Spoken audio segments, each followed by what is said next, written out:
Hello, everybody. My name is Janice Frage, and I am the product manager of the Middle East and North Africa team at Family Search.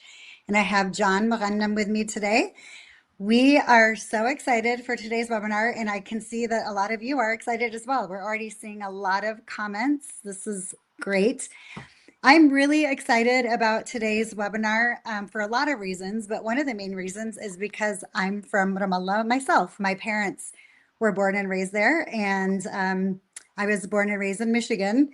And yeah, so really happy to be here tonight. A couple of things. So first, I just wanted to explain what Family Search is, and I want to talk a little bit about this webinar series. So Family Search is a nonprofit, and we've been around since 1894. It was first called the Utah Genealogy Society, and we are dedicated to helping people connect to their ancestors and to their current families. And the best part about FamilySearch.org is that we are a free service. So you can register for free and use all of our services. So I'm on the Middle East North Africa team, and on that team, we're specifically focused on helping people in and from the Middle East and North Africa region connect to their ancestors. So we are doing whatever we can to collect records and to meet with people just to find out what Family Search should look like for our demographic. So before I introduce John, I'm curious, where are you watching from? Let us know in the comments. I would love to, okay, so we have Tampa, Florida, Columbus, Atlanta. This is super exciting. San Jose. Okay, this is awesome. So many people from all over the United States. Thank you all for joining us. Now I'd like to take a minute just to introduce John. So John is based in San Jose, California, and he has deep roots in the Ramallah community. He was born in Jerusalem, Palestine, and he lived in Ramallah throughout high school before he relocated to the US for college. And afterwards, he built a career in engineering in the Bay Area. He worked in San Francisco and San Jose, but also traveled worldwide. In 2003, he began developing the Ramallah Family Tree Project, which he's going to talk about more. And it's an initiative that has helped strengthen connections across the global Ramallah community, which is a continuation of Aziz Shaheen's work. So I personally have this book. So this is the book, the Aziz Shaheen book, one of the resources that John has used to help create his amazing database. And I know that so many people from Ramallah view this as a Bible. It's just been so helpful for all of us. So, John, we are so excited to hear from you today. And one thing I wanted to tell the audience before we continue is please, if you have any comments, if you're watching from Facebook, just comment on the Facebook link, YouTube, same thing. And then we'll get to as many questions as possible. We only have an hour, and so we might not be able to get to every question. Well, that being said, John, take it away. Well, thank you very much, Janice. Before I proceed, is there a way of finding how many people are on the webinar right now? That I don't know. We've already had probably about 50 people comment, but I'm not sure how to tell how many people are here, but I'll try to find out for you, John. Okay, thanks. I should go share slides, right? Yep. Am I sharing or? Yes, you are. Okay, thanks. Good evening, everybody, and welcome to the Family Tree webinar. I'm John Moghannam, as Janice mentioned, and I welcome you all to this webinar. And the purpose of it is understanding how to navigate the Ramallah Family Tree Project. This project is a continuation of an effort, monumental effort, that was started by the late Aziz Shaheen in Ramallah, but his data stopped in 1970. And what we're trying to do is correct that data wherever there's mistakes and bridge the gaps all the way to today, if possible. I remember when I was a kid, Aziz Shaheen, he used to go around and meet with people and meet with families and ask them, especially those who come from home to visit from either the US or anywhere else. And he would ask them, who are your kids? Who are your brothers' kids, and mother's kids, and uncles and cousins, and to add them to his tree, which he ultimately published in a book. That book is the same one as Janice mentioned, but I'm showing you here the binder for it, or the jacket for the book, so you get to see how it looks like. This is the Arabic side of it, and this is the English side of it. The book is still available from the Federation. If you get on their website, you can order the book. They keep publishing periodically. I just wanted to mention that helped me with the effort is Dr. David Saw. He's a big help for me to continue this effort, as well as I want to thank the many of the Ramallah community in San Jose who helped me way back then in 2003 to enter the data into the software. In addition, I want to thank familysearch.org for putting on this seminar and the effort to get us to where we're at with this seminar. This is very helpful, and thank you very much, family.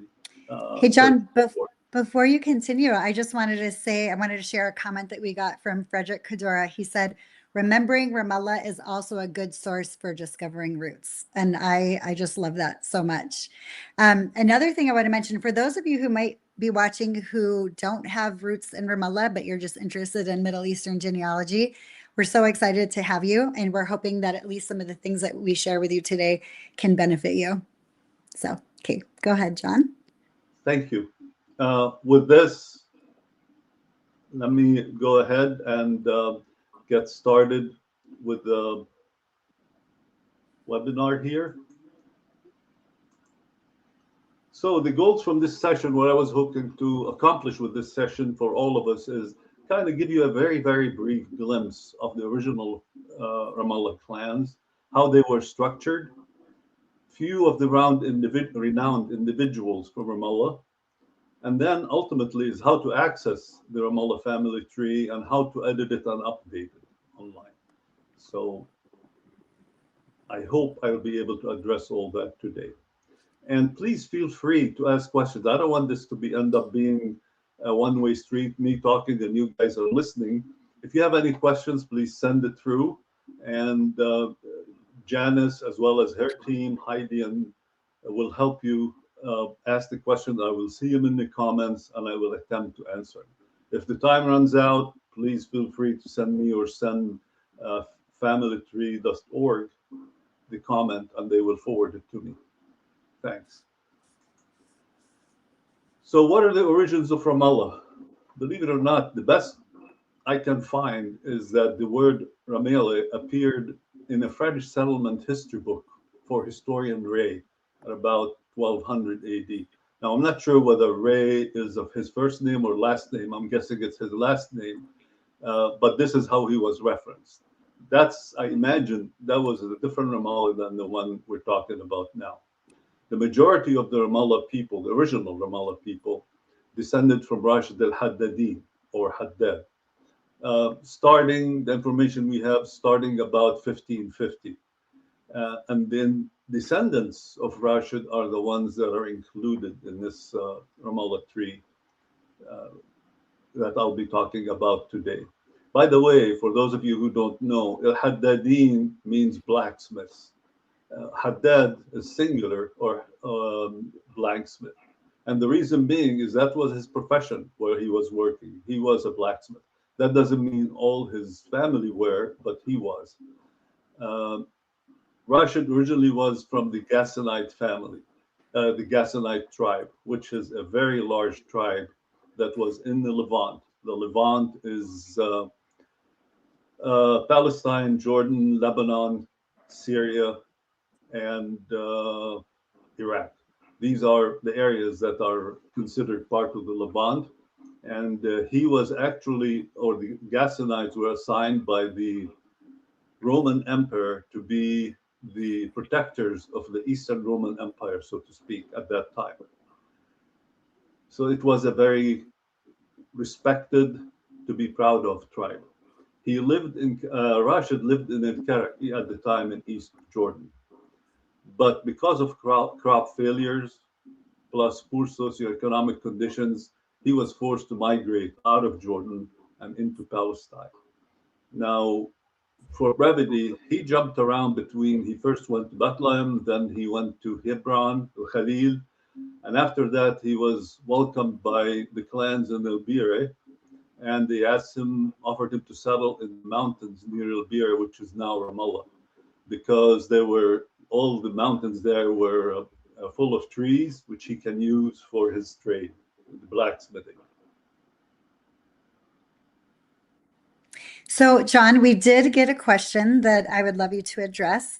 Sure. This is from Anthony Tota. He says, has there been any interest outside our Ramallah community to share our story and our integration into the U.S.?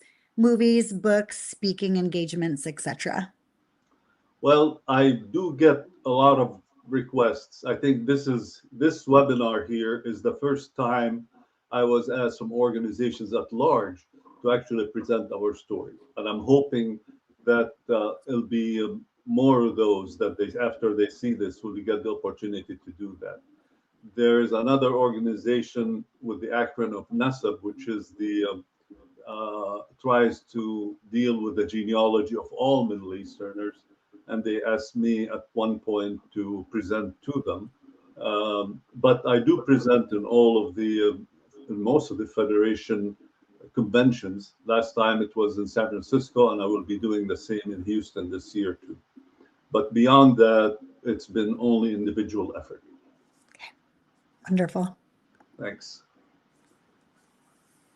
So, where did I get this information that I'm presenting to you?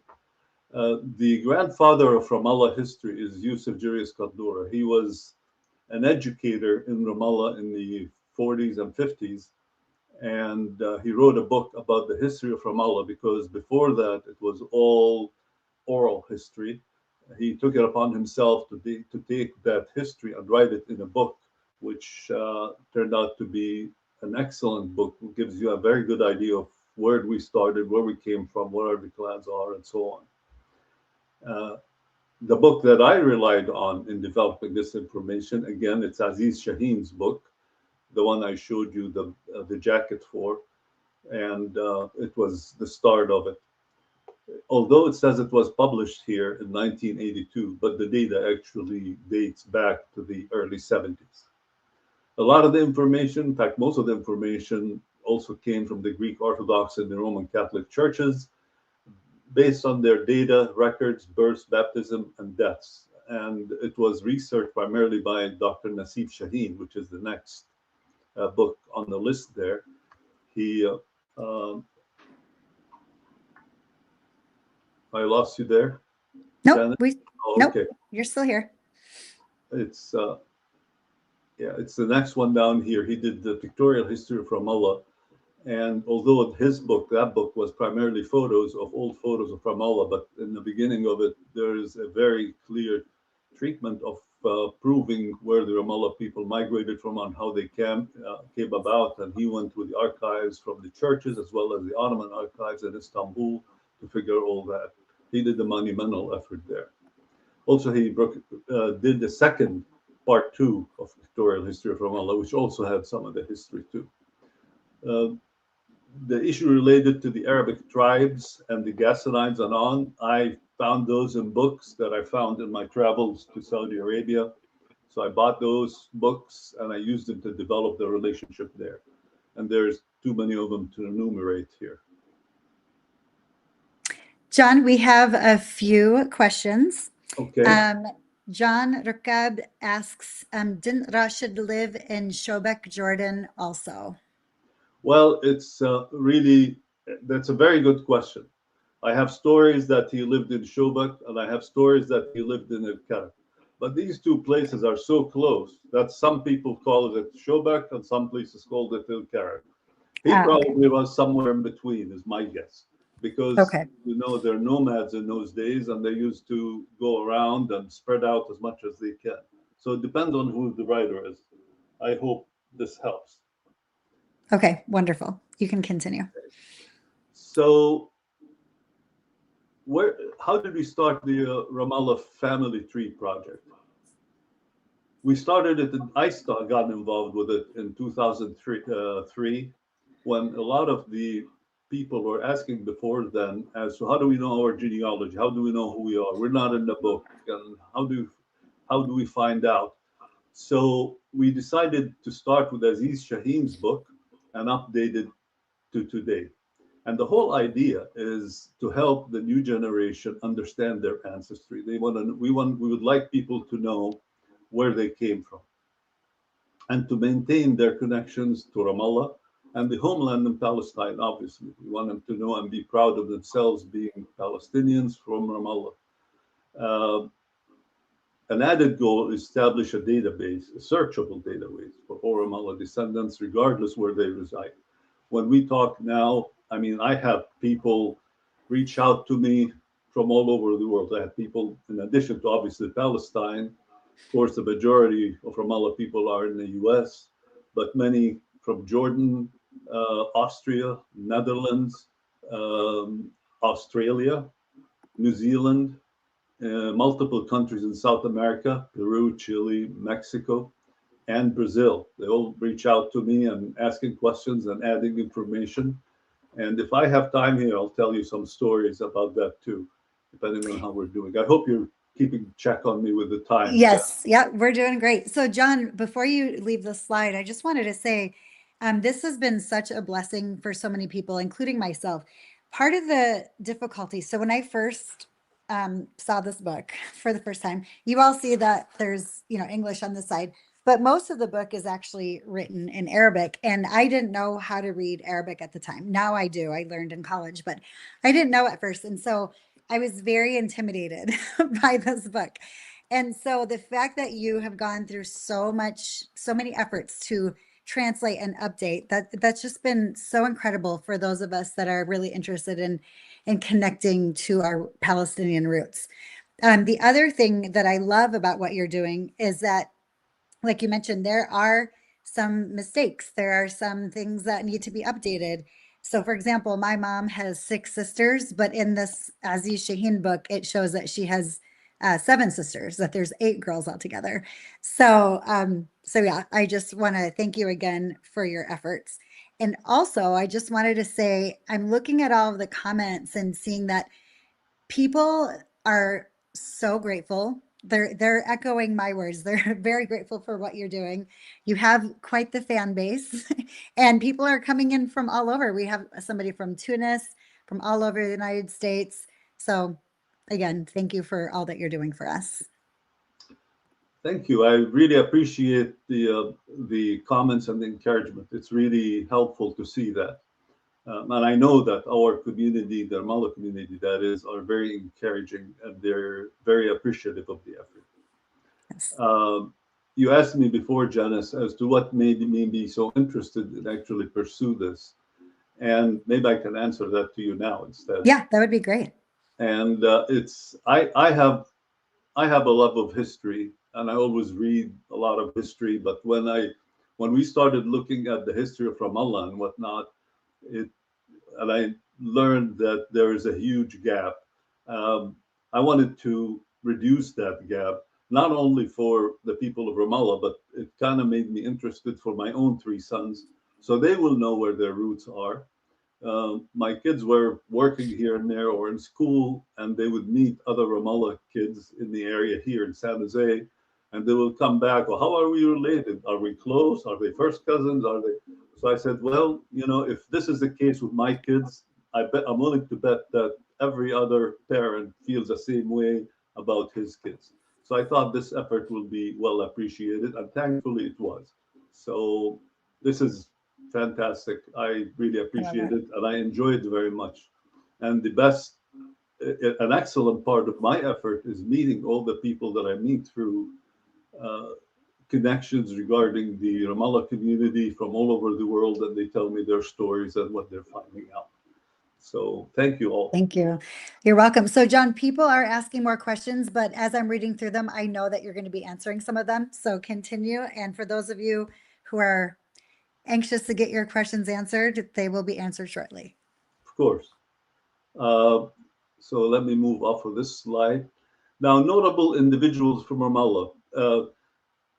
It's funny because the Ramallah Federation does not maintain a database of notable individuals for Ramallah, as far as I know, at least. So I kind of racked my brain and asked a couple of people, and I came up with this list. It may not be inclusive by any means, and I hope I'm not uh, missing anybody here. I'm sure I'm missing a lot of people, no doubt. But the first one I can think of, and you would recognize the name, is Mugana Muganam, or Magannam Magannam in Arabic. Yes, his first name is the same as his last name for whatever reason. He was a lawyer. He was the head of Palestine Lawyers Association, but he actually defended the cause of Palestine at the UN in 1948. Obviously, he wasn't successful. He was a member of four people who tried to defend Palestine and Palestinians at the UN. But he was also, perhaps even more importantly, he was instrumental at saving many people from death in Palestine prior to Israel, primarily during the 1936 uprising in Palestine, from being killed uh, by the British. So, and a lot of them they still remember it. I was surprised once I was driving through one of the villages just for a visit, and an old man was sitting there smoking his cigarette, locally grown tobacco cigarette, and he was pretty old. I mean, that must have been at least 25 years ago. And he, I went to talk to him. He was sitting there outside just to chat, and he asked me, "Where are you from?" And I told him Ramallah, and he says, "Oh, nice people up there." I said, "Well, thank you." And then he says, "What family?" I said, "The Muhannam." He goes, "Oh, you are family. You are our family too." And he took us in, and he wouldn't let us go, but he wants to offer us dinner. And the reason being is Muganam has defended him in the British courts, and they were almost ready to hang him, and he actually got him released. So he was very appreciative, and there's a lot of stories like that. Wow. The other great person, I believe, is Dr. Farhat Ziadeh. Uh, he is well known in the educational circuits. He established the Department of Near Eastern Languages and Literature at the University of Washington in Seattle. He has many, many accolades, and he is well known for developing many lectures and books and writings in the humanities, and he has many honors. So I felt he was at least uh, worthy of discussing here. Mr. Saman Balat, he was a Supreme Court judge. Sorry about the spelling there for the word supreme. I just noticed that I'm missing an E. He was a It's Supreme Court judge under the British mandate in Palestine. But later on, after Jordan took the West Bank, he became a minister in multiple positions in Jordan, as well as a director of many important companies in Jordan. But on the lighter note, but still important note, is Chef Michael Rafidi. He's a Michelin star restaurateur and chef, and James Beard chef in DC. And I'm told his restaurant, his food is excellent. He's top notch, and it's very hard to get into. I've never been there myself, so these are the ones I can think of. If any of you guys know of others, please send that to me by email, and I will share the email with you in a minute because I'm curious as to who else am I missing. I know I'm missing many. So, So, how are John, sorry, there are a few questions and comments that I'd like to share with you before you continue, if that's okay. sure? And I know some of these things you will be addressing later. So a few people have said that the Ramallah book is actually not available on the website. Do you know if they're working on making it available anytime soon? I'm not sure if you know I what's thought it happening there. was available because I saw the advertisement at the. Okay. We have a community magazine through the federation called Hadihi Ramallah, and it Uh-huh. was advertised there.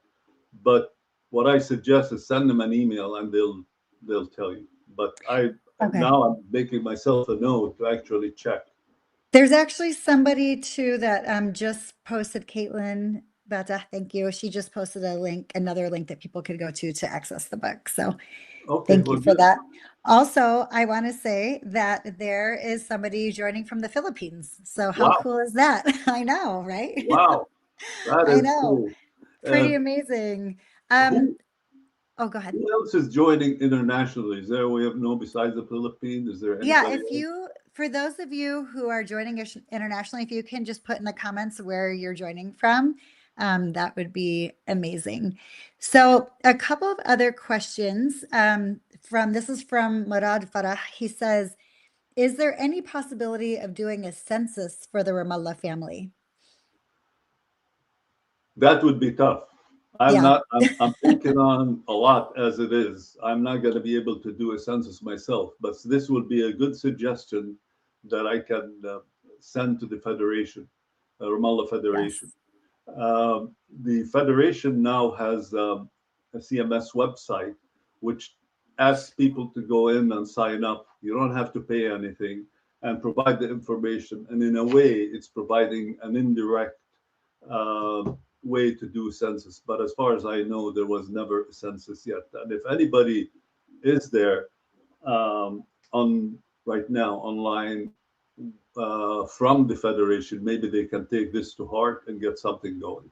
But thank you for the Okay. comment. That's a good idea, really. Yes, yeah, definitely. Okay, and then somebody, so Jafar Haddadin says, as a cousin originally from Karak, and there is more to the story, how Sabra, Rashid's father, ended in Ramallah. I would like to have this project evolve to connect our family in one place dating back to Sabra. That would be fantastic. You can help me fill in the blanks there. I really don't mind. Uh, what I know is that Sabra was Rashid's brother. He did migrate to Ramallah with his brother Rashid. He stayed there for a while, but then for whatever reason, he decided he wants to go back to Karak. And I don't know why, but he did end up going back to Karak. Okay, Now, if you have more data that you can provide that I can include, I am happy to do so. amazing. Okay, thank you, John. You can continue. You're welcome. So this is how the Ramallah clans are structured. You have obviously Rashid al-Haddadin here, who's the originator of all the clans, and he has 5 kids, 5 sons. Um, 4 of them, the green ones, the ones in green here, are each a different clan: the Ibrahim clan, Juris clan, and so on. His son Haddad had also 5 sons, but each of them had such a large, these 5 sons had such a large family, they decided to call them a clan. So we have the Sharaka clan, which is what I'm come from, Yusuf clan, Awad, and so on. Azuz clan was used to be very large, but for some reason their numbers dwindled. And I'm not sure whether, I can't remember whether that's because of wars, people killed in wars, or was it disease or what, but they became very small. So decided to join the Jalab clan, and they became part of the Jalab clan. But I'm tracking them here separately because Aziz Shaheen's book tracked them separately. Now, so the total clans in Ramallah are 8. You've got 4 here and really 4 here. So there's a total of 8. And I get that question so many times, and people argue with me whether there are 5 clans or 7 clans or 9 clans. Well, this is where we at. It's 8. And that's what it is. Now, the clans from the original children of Rashid al-Haddadin, they're called the Haddadi. But they named the clans from his son Haddad al-Hamayil. And people, even when I was growing up, I remember people were talking about al-Hamayil and al-Haddadi. I never knew what the hell they're talking about until I saw this. Now, as you can see, there's a dashed line here to Rafidi. Rafidi is a clan that was actually in Ilbiri, but they were so close to Ramallah people and they intermarried heavily with Ramallah that most of Ramallah people consider them as part of Ramallah. And that's why Aziz Shaheen included them in his book. And we consider them as part. In the Ramallah tree, you will see a lot of the people from Ramallah are married into Rafidi clan and vice versa.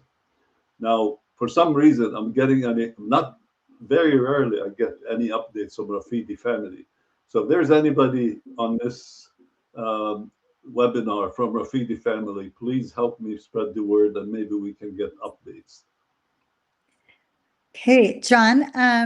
By the way, I was literally just about to ask you. Julia Rafidi was asking why there's a dotted line for Rafidi, and you just answered that, so that's perfect. Also, I wanted to say, so this is a question more for me as a family search associate. This is from Jerry. It says Family Search should incorporate DNA testing features similar to those offered by MyHeritage to enhance users' ability to trace their family connections and ancestral origins. That is a great idea, Jerry. We don't have that ability right now, but one thing you do that you should know is that MyHeritage and Ancestry are actually partners of ours. So we partner with them. So part of the reason why we don't offer that service ourselves is because our partners do. And there are ways to, once you get your DNA through some of those other sites and you build a tree through their sites, you can easily integrate those trees into the Family Search site as well. So, and also we have a question from Mabruk Jawahi, who is joining us from Tunisia. And he is asking, he says, good evening from Tunisia. What about civil records of Ramallah and other West Bank towns before 1967 under Jordanian rule? The best records that we can find, government records are messed up, as you guys might figure in that part of the world. They're really messed up. So you can't find a whole lot. But Okay. the records that we relied on is church records, because people get married, people get, once they're born, they have to get birth certificates, marriage certificates, death certificates, and on and on. And every single occasion is registered in church records. So they received a lot of that information from church records, and it's pretty reliable. It turned out over the years. But government records, as far as I know, the only thing that we relied on was the Ottoman census, where Aziz Shaheen's son, when he did his book, he actually went to the census from the Ottomans, and he looked at their census over the years in Istanbul, and he found out that and then he found out how the numbers of each town increased. Now remember, you're talking about small families, and all these towns at the time were extremely small. So adding 20 or 30 people to that town will increase and inflate the number of the town's population. And he was able to track that across the towns in Palestine or the West Bank until they got to Ramallah. But as far as I know, this is the extent of it. I hope that answers your question. That's great. Thank you so much. Okay, we'll have you continue, and then we'll ask a few more questions later. Okay. I mentioned to you earlier that I looked at the genealogy of the Ghassanides, which is what Rashid al-Haddadin comes from. And based on that information, I was able to tie Rashid al-Haddadin all the way to Adam and Eve. Now, I know this is an eyesore, and you can't even see it behind me here, but there's around 55 or so generations between both. And, but full disclosure, there is one area here where there's some generations which are unknown. I couldn't tie them. But the next was, this is Al Harith bin Jabala, which is a known Ghassani leader in the Ghassanite tribe, and he's tied into with Rashid al Haddadi. Now, this knowledge here, the tying all the way back, it's from those books which tied the genealogy of the Prophet Muhammad back to Adam, but we utilize it to get this information for the Ghassanites. The other part of it is Dr. Yasmin Shaheen. She was a professor at the Sorbonne in Paris, and she worked for the United Nations Cultural Committee. She did her own research, and she's the one that tied Al Harith and the Ghassanites with Rashid al Haddadi, and we relied on that quite a bit. So this is a chart. A lot of people argue with me about this chart because a lot of it depended, this part of it, on the Bible, and they argue with that this is right or wrong or what have you. But so I'm happy with it. I like it. I think it works. But others aren't. So please don't send me any emails complaining about this chart, because that's the best I get. If you have any constructive criticism on the chart, I'm happy to take that. I mean, I think this is amazing. If this is true, and I trust, I mean, if you're saying it, you believe it, and you think this is true, I think this is incredible that we can trace our lineage all the way back to Adam and Eve. Yeah, it's been not too many people in this world can say that they know their ancestry all the way to Adam and Eve. No But kidding. Wow. yeah. The family tree itself on the software, about 29,000 people right now. We know that the Ramallah people worldwide, mostly are in the US, but about 40,000 or so people. So we still think we have a gap of people that we can add. So please send us updates so we can close that gap for the benefit of all your kids and future generations. John, that's actually a great segue to another question that we received Sure. from a few people. How do you do that? Where do you go to send those updates? Well, that's what I'm going to get to next. Okay, perfect. I mean, that's the main purpose of this webinar, and I'm going to Yes. tell you exactly how it is. Okay. By the way, I had people from South American country, from Peru, sorry, from Chile. A fellow contacted me, and he had a Hispanic last name, and he says, "Well, he found, apparently he stumbled upon the Ramallah family tree on the website, and he sent me an email saying, well, my ancestry is from Ramallah, and I want to send you updates to include them." So I told him, let's talk to him at length. Turns out he's a pediatrician in Houston, Texas, and he says that his there's a fellow from Sa family migrated to Chile in the I'm guessing it's in the 1920s. And in those days, people used to go to Jaffa or Jaffa, and they want to get out of that under the Ottoman Empire. I know I have an uncle who left in 1914 to run away from the Ottoman military service. They don't want to go and serve in the military. So what they used to do is go to Jaffa, uh, get on a boat, and they can't afford to pay, so they put them to work on the boat, either hauling coal or who knows, clean up, janitorial, whatever. And then hopefully they hope to end up in America.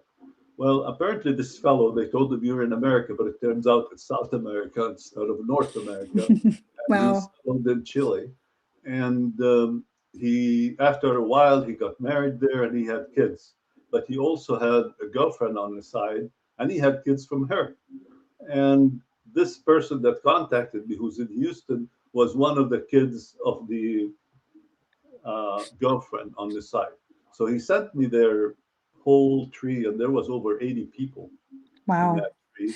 And I checked around here before, because I really am very careful to try to maintain the integrity of the data.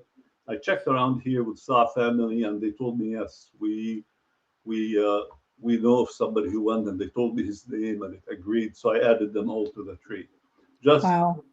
just for you to see how it goes. That was the Yeah. positive story. I love that. And thank you for sharing that. One thing I love is hearing of stories like that. So when I look through this Ramallah book with all the names, it's amazing, right?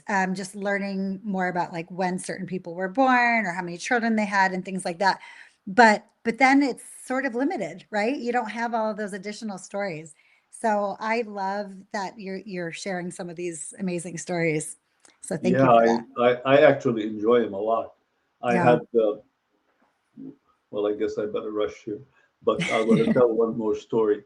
I Yeah. had a young lady send me an email, same thing. She was by chance looking through the web and found the Ramallah website. And she sent me an email saying, my ancestry is from Ramallah, and I want to add my name and my kids to the Ramallah tree. And I'm looking at her name and doesn't look anywhere near Middle Eastern. So I asked her, I said, well, you don't sound Middle Eastern to me. And she goes, no, no, no, that's my married name. And she was a nurse, and she told me her last name, her family name, and I checked around here, and it's true. It is Ramallah. The name sounded right to me, and Yes. it was Ramallah. so talking to her further, she said, well, who's your father? So I told her my father's name. And she went and she told her dad, who was in his late 80s. And she said, I told him the name and he started crying. And she told him, what's going on? Oh, She said, he knew your dad before he even emigrated to Australia or New Zealand, wow. it was. They were working together on projects back in Palestine in those days. But that goes to tell you, you get to know people. I got to know people that I never imagined. There's Yeah. there's few stories which I won't get into, which weren't very pleasant. But so there is the positive and the negative, but it keeps it interesting. Yes, definitely.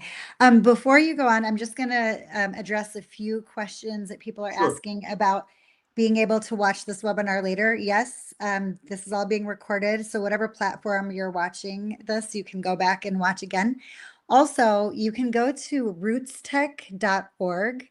So ROOTSTECH.org to see not just this particular webinar, but all of the webinars in our series, our Roots and Route series. And also, somebody asked specifically, how do I learn about genealogy? Are there any genealogy courses? So, Roots Tech is an annual conference that we have every year in person and online. It's usually around beginning of March into February, and it's held here in Salt Lake City, Utah. But you can visit rootstech.org anytime, and you can view any of our courses that we have. So please visit rootstech.org to learn more about genealogy in general. And like I said, to view any of the webinars that we've ever hosted. So Great. Moving on. So what updates do we need? We need, there's a lot of the names that are spelled wrong. Particularly a lot of people, when they migrated to their country, when they emigrated to this country, they changed their names. They went from one last name to another last name, or they changed the spelling of the last name and so on. So they're very hard to find. So we don't make these corrections because in Aziz Shaheen's book, he took the name all the way almost back to Rashid al-Haddadi. And of course, most people aren't using the name that far back. So if you have any corrections like that, we'd love to have them. We have, we'd like to add the names of individuals that are not on the tree. Plus, the tree originally, Aziz Shaheen's book, did not include any females. We've been trying to add as many females as we can. So obviously, the newer generations, all the emails are there, but the older generations, they weren't. So if we have that, we will add it. Dates, correction for dates, whether it's birthdays, death dates, marriage dates, and even divorce dates and so on. We also track those. Any other information the individual may have or accolades in terms of nicknames, titles, education, honors, military records, things like that, inventions, things like that, we would like to include them. I have some, I have a birth certificate for people from all the way to 1800s, which was issued by the wow. Ottoman Empire, and it's included in there. Just, it's very interesting, actually. So, whatever information you want to include, I can also include photos on the tree, but I need headshots. Some people send me wedding pictures with 15 million, 10 or 15 people, and going through with Photoshop and trying to find the headshot, it only shows the headshot. So if you send Mm. only the headshot, I'm happy to include. If you don't, that's okay. But these things I can include. So how do you get there? You got to go to the AFRP website. By the way, you don't have to be a member of AFRP. AFRP stands for American Federation of Ramallah Palestine, which is the umbrella organization that oversees Ramallah activities, the entire Ramallah community. If you go to their website again is afrp.org. Click, let me go and show you. So this is their website, afrp.org. Once the page opens, you go under programs here and then come down here and there's Ramallah Family Tree. Click on that and you will get this page. It'll take you to this page, and it has two icons here. This one here, join the project. Once you get in there the first time, click on join the project. And what it'll do, for various reasons and legalities, to be honest with you, and for data integrity, it'll send me an email asking me if you should join the team or not, you have access or not. And most of the time, I can tell from the last name whether the person is Ramallah related or not. But if it's not obvious, I will ask the question, and I need the clarification as to why do you want to see the data. Um, Once I approve it, you will get an email back from the website. Then you come back to this same page and click on members only area. And what that will do is it will take you to this page, which is really where it has all the information. These are the clans, and each one of these icons here is a PDF file or PDF book. Some of these books are huge. I mean, they're like 4,000 pages, like for the Ibrahim clan, Julius clan, Shakara. They're really large. So we couldn't do them in an organizational chart type situation. So we had to put them in a book. You got to go in there and dig through the book to understand what's going on or to see yourself. These two charts are the one I showed about the ancestry all the way to Adam. They're up here. If you'd like them, you can go and download them from there. But the best way to find in your book, I mean, if you have a 4,000 page book, how do you look through it? And I admit it's not an easy task. But the way I would do it is I would go into the PDF search bar and look up your name, or I would go into the index. Each book has an index with all the names in it in the back, and it lists them under the name, the last name, or the family name. So if you go there and look for the name you want to see, yours or your parents or grandparents for that matter, and it'll tell you what page it will appear on, sometimes multiple pages. So you go back to these pages and you find your information. If something is not correct or is not right, that's when you send me the updated information. Um, so there is a form online that you can update the information. You can fill it out and update it. Let me go back to where you find it.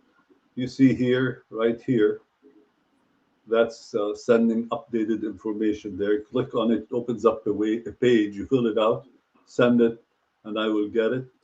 Or what you can do, a lot of people still have a hard time finding themselves.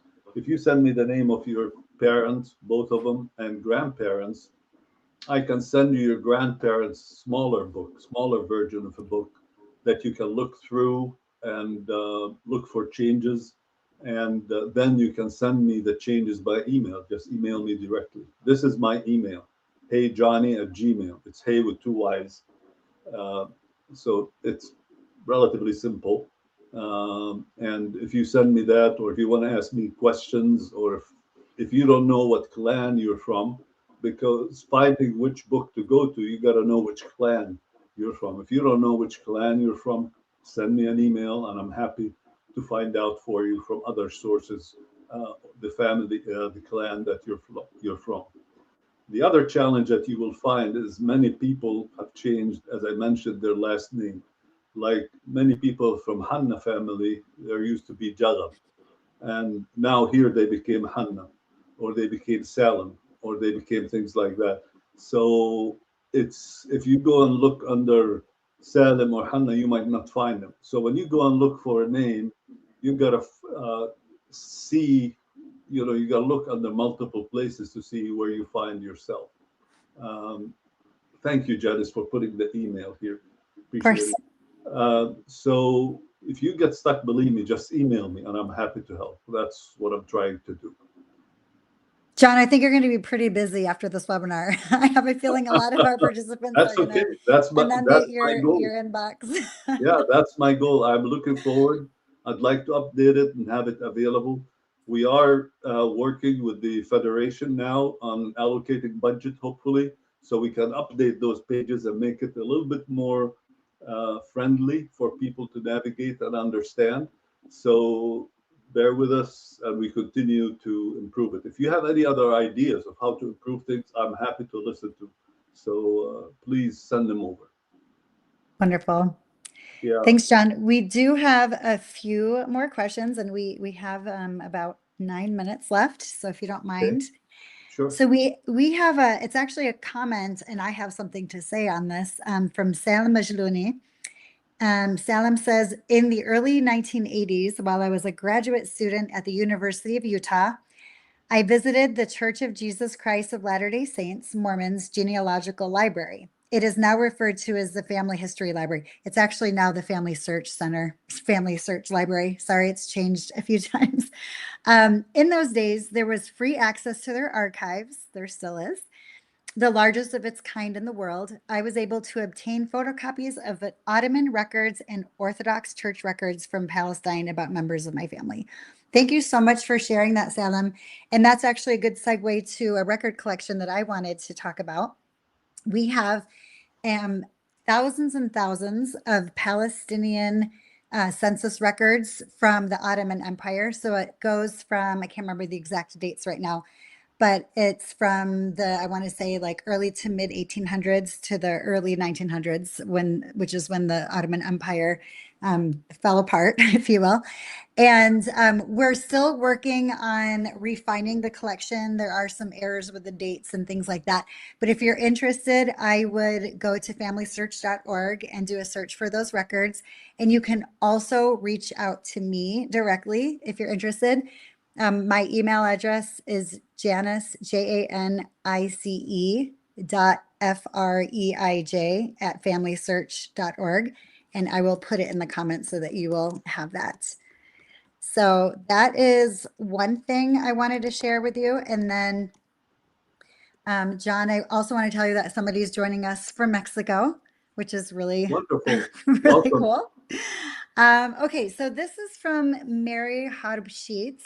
She says, I was told females were included if there were not male children in the family.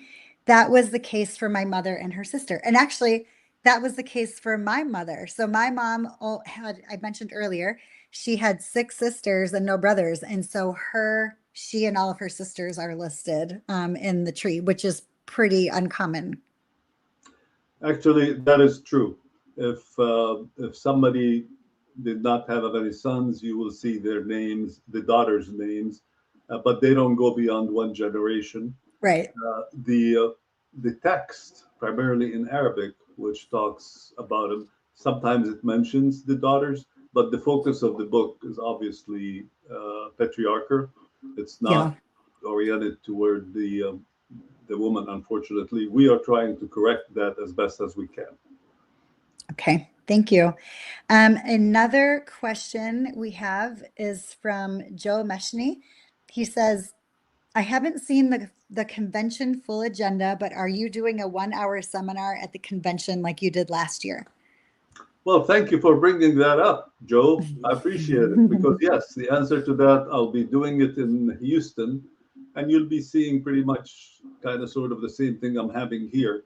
But I'm hoping I will have more face-to-face interface with you and see if I can show you some stuff live on the screen and answer some questions directly to you and so on. But yes, I do have 1-hour session twice during the convention.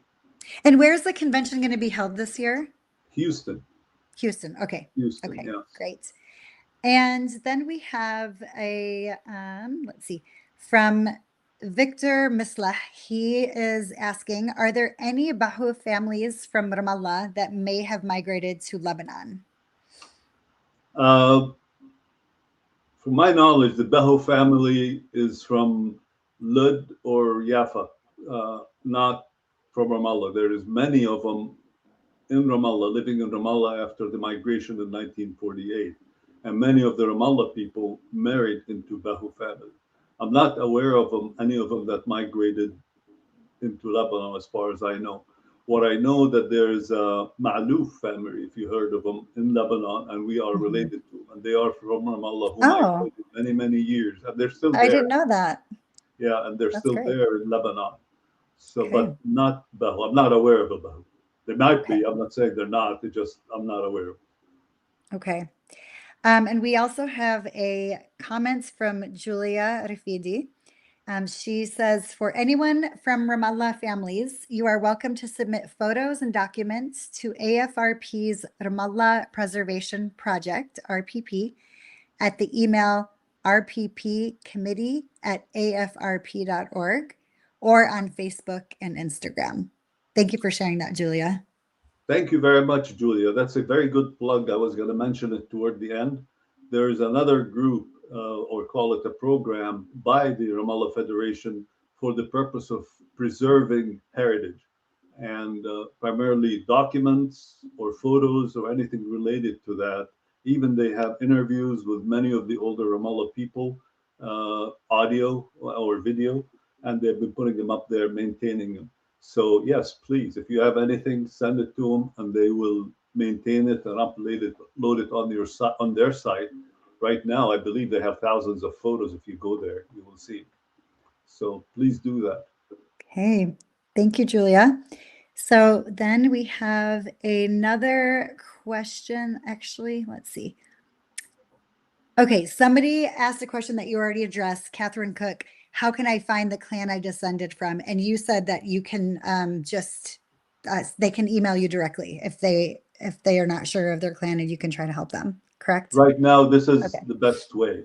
Okay. In the future remodel of the website, we plan to add a list of families in each clan, but right now that's not available. I have that information, so please email me, and I'm happy to send to you, let you know. Okay.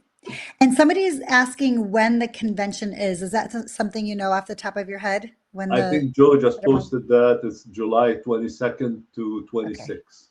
Oh, yep, there it is. Yep. Yeah. Okay. Well, thank you, That's Joe. That's wonderful. helpful. I forgot the dates too. Well, John, this has been wonderful. Thank you so much for your time. We really, really appreciate it.